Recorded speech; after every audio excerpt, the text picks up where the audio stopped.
So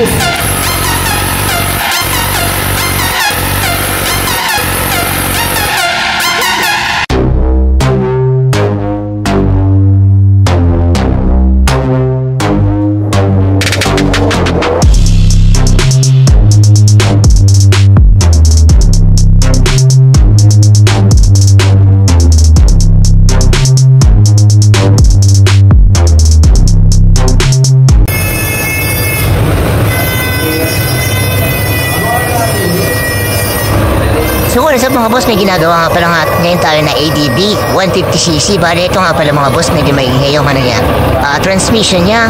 So yung panggilid niya, i-check na rin natin mga boss, pati yung top drive bearing. So pakinggan yung ingay niya mga boss.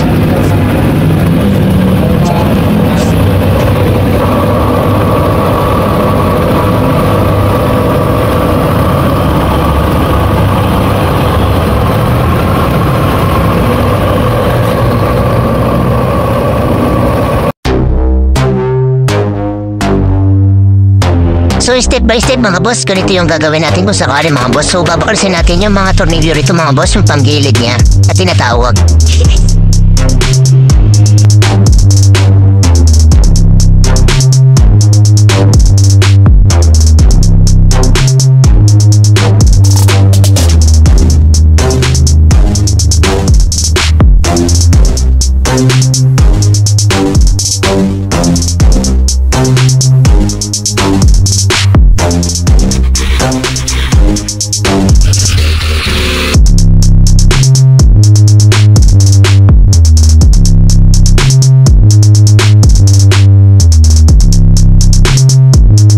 Nga pala nga boss, mga tornilyo ng panggilid natin. So kailangan di magpalit-palit sa mga boss, iba-iba yung sukat niya mga boss. So tatandaan niya kung paano niya binaplas.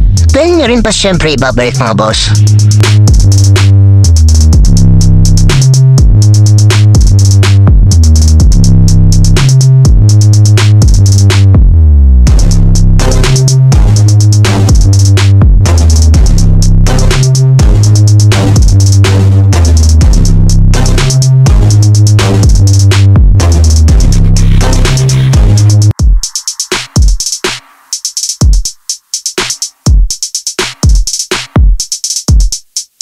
So gagamit nga pala ngayon kayo dito mga boss ng basahan para kung sakali hindi masugatan yung kamay niya mga boss.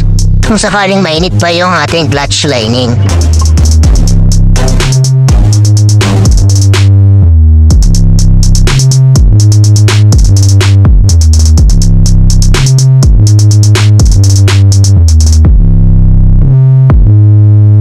So siyempre testing natin mga boss yung torque drive niya kung may sira yung bearing, stick bearing niya mga boss.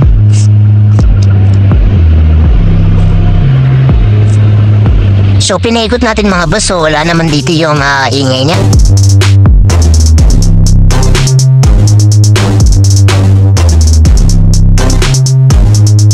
So kung sakali mga boss, pag tinesting nyo na may ingay dito sa may torque drive, so ganun lang, ito yung mga papalitan niya sa loob. Bali dalawang bearing yan sa loob mga boss yung torque drive niya. So dalawang set na yan na yung papalitan niya mga boss. So dalawa. So ito nga pala mga boss yung pinaplas na natin yung tambucho, yung swing arm.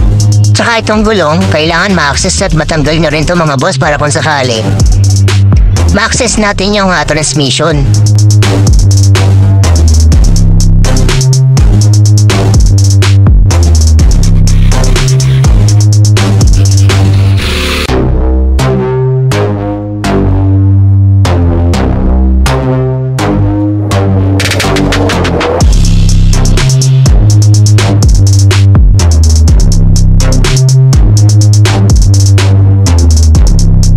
So ito nga palang hose na to mga boss, tatanggalin nyo rito kung sakali para kung sakali hindi siya nakaharang sa ating pagbaklas. So ito nga pala yung bolt na tatanggalin nyo mga boss, yung 12mm. So yan, dyan nakapwes yan mga boss. Tapos dito, tapos yung sa may airbox niya mga boss, angat din na rin yan kasi meron niyang tornilyo rin na nakatago. So papaklasin na natin ito mga boss.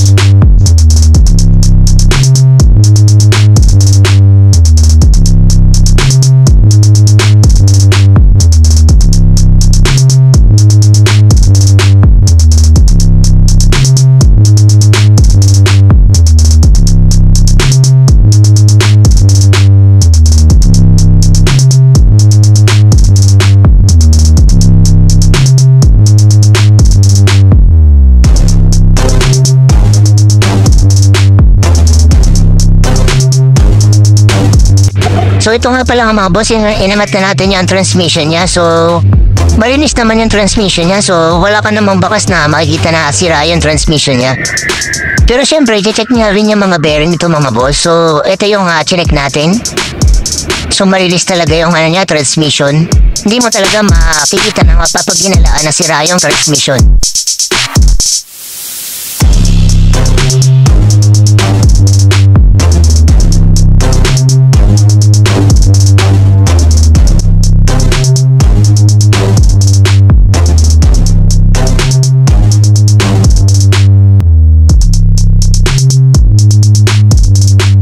So ito nga pala mga boss yung napansin ko sa kanya mga boss.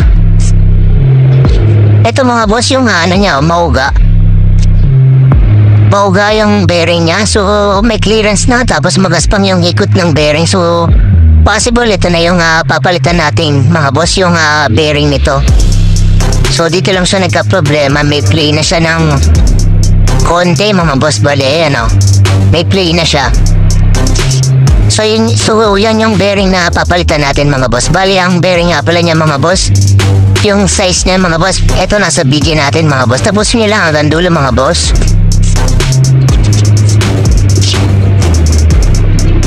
So ito nga pala mga boss yung ginamit ko.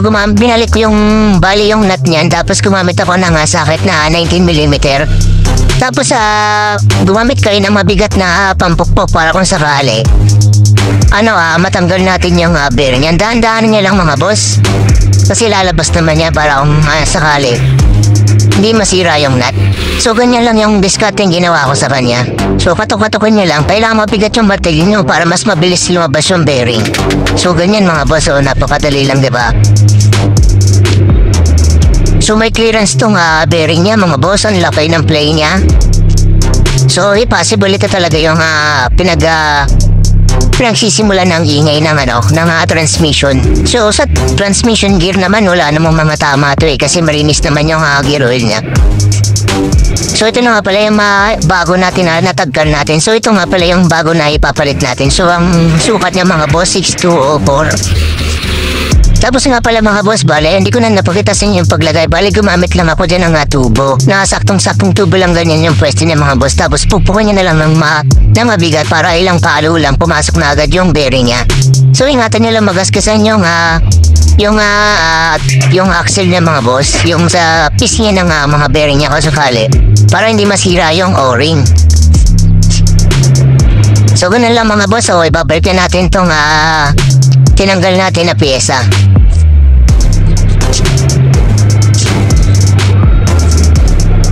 So gumamit lang ako dyan mga boss ng T-range na pampukpok kung sakali. Dahan-dahanin nyo lang papasok naman yan. Hindi ko na rin yan initan mga boss kasi pag ininitan natin yan, yung oil seal nyo pwede pang masira Kaya kung sakali kung gusto nyong initan yan, magpapalit rin kayo ng ng oil seal.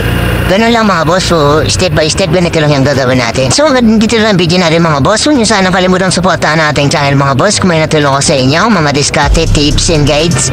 So thank you mga boss. Ingat sa pagmamotor.